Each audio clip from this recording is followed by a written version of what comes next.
তারপর 363 ধারায় বলা হয়েছে মনুষ্য হরণের শাস্তি। যে ব্যক্তি অন্য কোনো ব্যক্তিকে বাংলাদেশ হতে বা আইনানুগ অভিভাবকত্ব হতে হরণ করে। আচ্ছা, বিষয়টি বুঝেন। খুব সহজভাবে বোঝা যাচ্ছে যে আমরা যখন 360 ধারা পড়েছি এবং 361 ধারা পড়েছি, সেখানে যে অপরাধের কথা বলা হয়েছে অর্থাৎ বাংলাদেশ হতে বিদেশে কাউকে অপহরণ করা অথবা কোনো ব্যক্তিকে তার আইনানুগ অভিভাবকত্ব হতে অপহরণ করা, তো এই দুটি অপরাধ যারা করবে তাদের কি শাস্তি হবে 363 ধারায় সেটি বলে দেওয়া হয়েছে। সে ব্যক্তি যে কোনো বর্ণনার কারাদণ্ড যার মেয়াদ 7 বছর পর্যন্ত হতে পারে দণ্ডিত হবে এবং তদুপরি জরিমানা দণ্ডেও দণ্ডিত হবে। তারপর 364 ধারায় বলা হয়েছে খুন করার উদ্দেশ্যে অপহরণের শাস্তি। আমাদেরকে এখানে একটি বিষয় বুঝতে হবে, সেটি হচ্ছে যে যদি 360 ধারা এবং 61 ধারার অপরাধ হয় তাহলে সেক্ষেত্রে আমরা শাস্তি পেয়ে গিয়েছি, আমরা 363 ধারা অনুযায়ী তাদেরকে শাস্তি দিয়ে দিব। আর যদি কোনো অপরাধ করা হয় 362 ধারায়, 362 ধারায় কি রয়েছে আমি তা বুঝিয়েছি। তো যদি কোনো অপরাধ বা কোনো ঘটনাকে 362 ধারায় ফেলা যায় তাহলে কি শাস্তি হতে পারে? যখন প্রাপ্তবয়স্ক কোনো ব্যক্তিকে জোরপূর্বকভাবে অথবা প্রতারণামূলকভাবে এক স্থান হতে অন্য স্থানে স্থানান্তর করা হবে বা অপহরণ করা হবে অথবা অ্যাবডাকশন করা হবে, তখন এখানে আমাদেরকে মাথায় রাখতে হবে কি উদ্দেশ্যে তাকে অপহরণ করা হয়েছে। তো যেই উদ্দেশ্যে অপহরণ করা হবে সেই উদ্দেশ্য অনুযায়ী অপরাধকারীর শাস্তি হবে।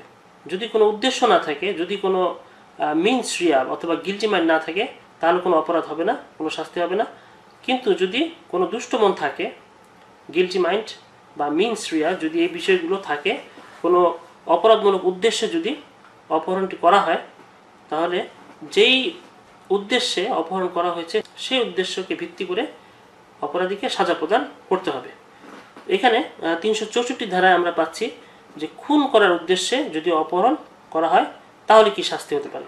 যে ব্যক্তি অন্য কোনো ব্যক্তিকে এরূপ উদ্দেশ্যে অপহরণ করে যাতে অনুরূপ ব্যক্তি খুন হতে পারে বা তার এরূপ ব্যবস্থাপনা হতে পারে যে সে খুনের বিপদে কবলিত হতে পারে, সে ব্যক্তি যাবজ্জীবন কারাদণ্ডে বা সশ্রম কারাদণ্ডে যার মেয়াদ 10 বছর পর্যন্ত হতে পারে দণ্ডিত হবে এবং তদুপরি জরিমানা দণ্ডেও দণ্ডিত হবে। এখানে বলা হয়েছে যে খুন করার উদ্দেশ্যে কেউ যদি অপহরণ করে, অর্থাৎ অপহরণ করে নিয়ে খুন করবে এরকম একটা উদ্দেশ্য রয়েছে, অথবা অপহরণ করে নিয়ে এমন একটি অবস্থায় ফেলে দিবে যে অবস্থায় ফেলে দেওয়ার কারণে উক্ত ব্যক্তি খুন হতে পারে, যদি এরকম কর্মকাণ্ড কেউ করে তাহলে সে ব্যক্তির শাস্তি বলে দেওয়া হয়েছে যে যাবজ্জীবন কারাদণ্ড হবে অথবা 10 বছর পর্যন্ত সশ্রম কারাদণ্ড হতে পারে, দণ্ডিত হবে এবং পাশাপাশি জরিমানা দণ্ডও তাকে দিতে হবে। এখানে আমি দুটি উদাহরণ দিয়েছি। প্রথম উদাহরণে বলা হয়েছে তাপস ভগবানকে উৎসর্গ করার অভিপ্রায় বাংলাদেশ হতে শামীমাকে অপহরণ করে ভারতে নিয়ে যায়। তাপস এ ধারে বর্ণিত অপরাধ অনুষ্ঠান করেছে।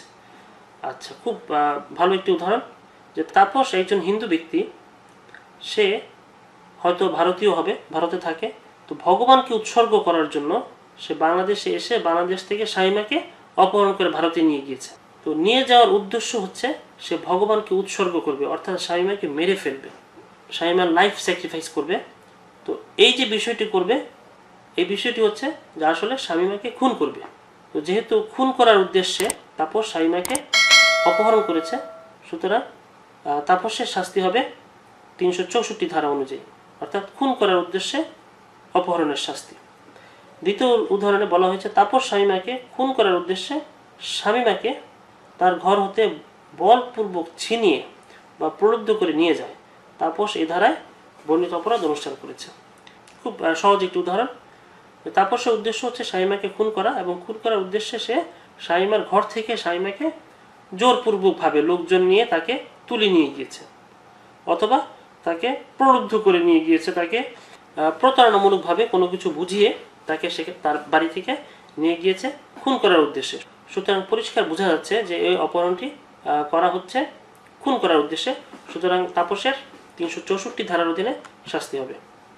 এখানে একটা বিষয় আপনারা বুঝেন যে যদি 13 বছরের কোনো ছেলেকে তার আইনানুগ অভিভাবকের কাছ থেকে সম্মতি ছাড়া অপহরণ করা হয় এবং সেই বিষয়ে আপনি যদি মোকদ্দমা দায়ের করতে চান তাহলে কোন ধারা অনুযায়ী করবেন। তো এই ঘটনার সংজ্ঞা প্রদান করা হয়েছে 361 ধারায় এবং শাস্তির কথা উল্লেখ রয়েছে 363 ধারায়। সুতরাং অবশ্যই আপনি মামলা করবেন 363 ধারায়। আবার যদি এমন হয় যে এইমাত্র আমি যেই উদাহরণ দিয়েছি যে তারপর শামীমাকে খুন করার উদ্দেশ্যে ঘর থেকে জোরপূর্বক তুলে নিয়ে গিয়েছে, এখন যদি মোকদ্দমা দায়ের করতে হয় তাহলে আমাকে মোকদ্দমা দায়ের করতে হবে 364 ধারা অনুযায়ী, যদিও এই কর্মকাণ্ডের সংজ্ঞা হচ্ছে 362-তে দেওয়া রয়েছে, কিন্তু আমরা সংজ্ঞার ধারায় মোকদ্দমা দায়ের করব না, আমরা মোকদ্দমা দায়ের করব শাস্তির ধারায়।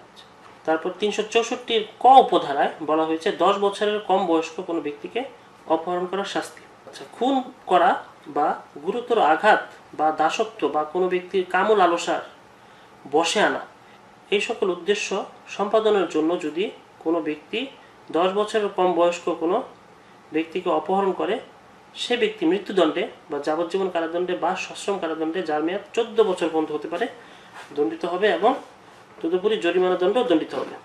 এই ধারাটি একটু ভালোভাবে বুঝে নেন।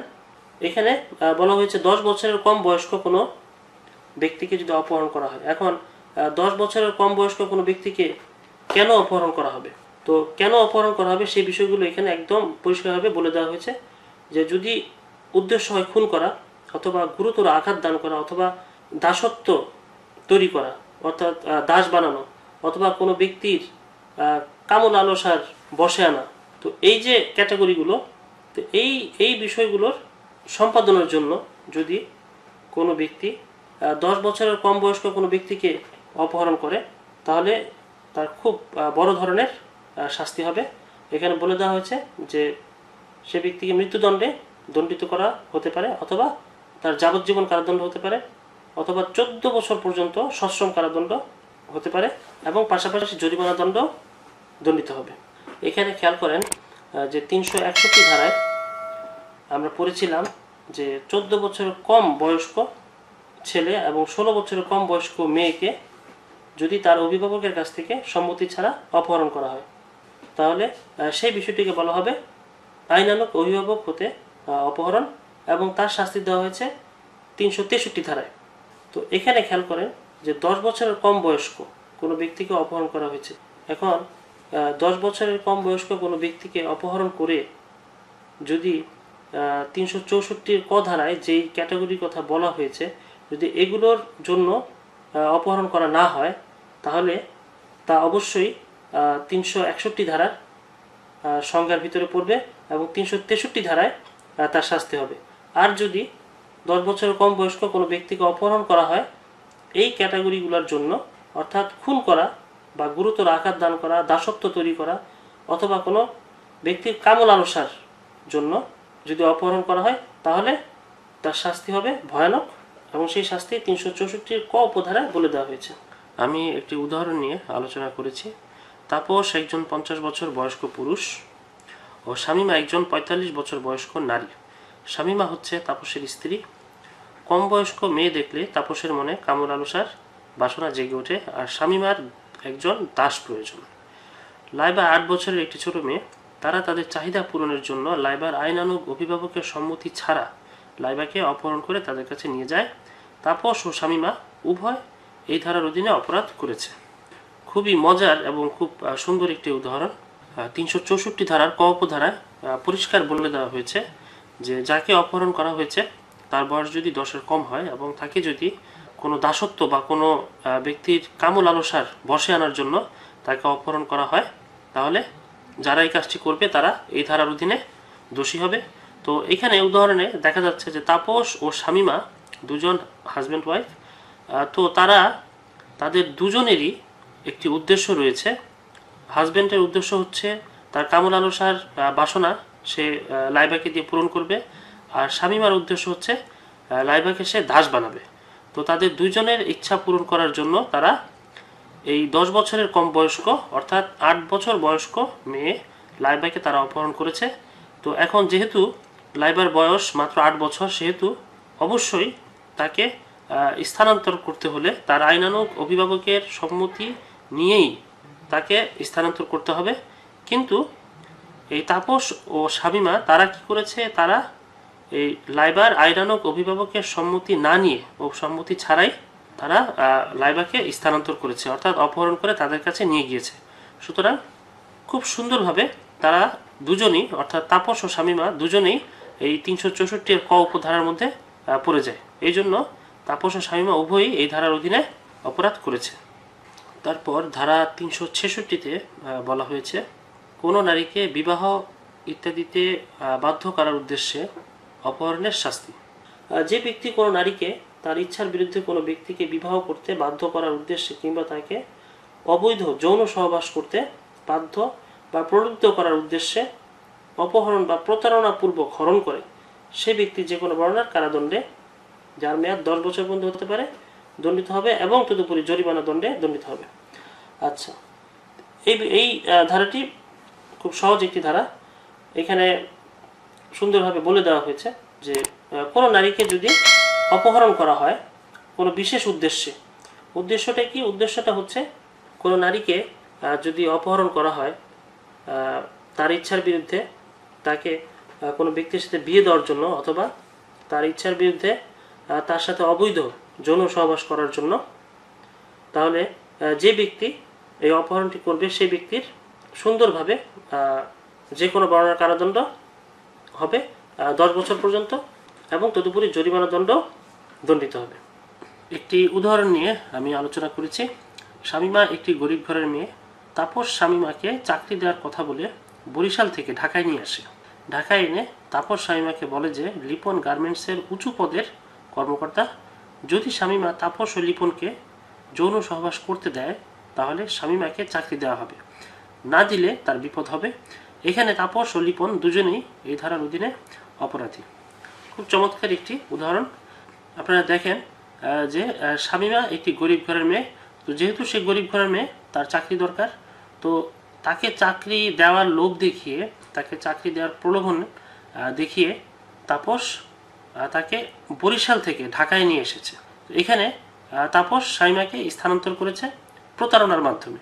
আচ্ছা, আনার পর এনে সে শামীমাকে বলেছে যে লিপন হচ্ছে উঁচু পদের গার্মেন্টসের কর্মকর্তা, তো সুতরাং তার চাকরি হতে পারে যদি সে তাপস ও লিপনকে যৌন সহবাস করতে দেয়। আবার এটিও বলেছে যে যদি তাপস ও লিপনকে যৌন সহবাস করতে না দেয় তাহলে শামীমার বিপদ হবে। তো খেয়াল করে দেখেন বিষয়টা, যে যেভাবেই হোক শামীমার সাথে অবৈধ যৌন সহবাস করার জন্য তাকে প্রলুব্ধ করা হচ্ছে, হ্যাঁ, এবং তার সাথে প্রতারণা করে তাকে বরিশাল থেকে ঢাকায় নিয়ে আসা হয়েছে, এবং তার সাথে যৌন সহবাস করার জন্য তাকে শুধু প্রলুব্ধ করা হচ্ছে না, তাকে বাধ্যও করা হচ্ছে, এবং তাকে বলেছে যে যদি করতে দেওয়া না হয় তাহলে শামীমার বিপদ হবে। তো সুতরাং এইখানে খুব সুন্দরভাবে 366 ধারায় যেটি বলা হয়েছে সেই বিষয়ের সাথে ঘটনাটি মিলে গিয়েছে। 366 ধারা বলা হয়েছে যে কোনো নারীকে তার ইচ্ছার বিরুদ্ধে তার সাথে যদি বিয়ে করতে চায় কেউ, অথবা অবৈধ যৌন সহবাস করতে চায় বা এই উদ্দেশ্যে প্রলুব্ধ করে বা বাধ্য করে, তাহলে সে ব্যক্তি এই ধারার অধীনে অপরাধী হবে। তো এই উদাহরণের মধ্যে দুইজন, তাপস ও লিপন, দুইজন এই অপরাধটি করেছে, সুতরাং তারা দুজনেই 366 ধারার অধীনে অপরাধী হবে।